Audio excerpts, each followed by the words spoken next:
The stretch of the Worcester and Birmingham Canal around Bromsgrove is famous for one standout feature that really surprises people: the sheer scale of effort needed to get boats up and over the nearby hills.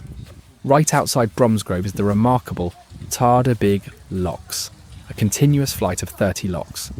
What makes this interesting isn't just a number, but why they exist at all.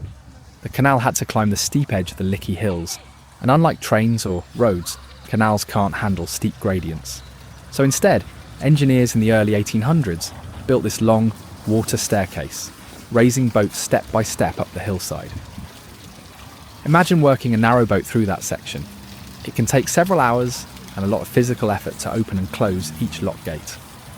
In the canal's working days, this would have been a tough, repetitive job for boat crews, especially going uphill. Another interesting detail is how rural and quiet this stretch feels today. Even though Bromsgrove isn't far away, once you're on the towpath it feels quite removed, with long green views and very little modern development. That's part of the charm. It hasn't changed dramatically since the canal's industrial heyday. There's also a bit of hidden history here. This area played a role in the canal preservation movement.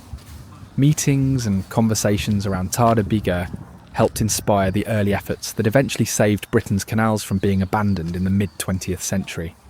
So while it might seem like just a peaceful countryside canal now, the Bromsgrove section is actually one of the most physically demanding and historically important parts of the entire route. A real feat of engineering disguised as a quiet walk.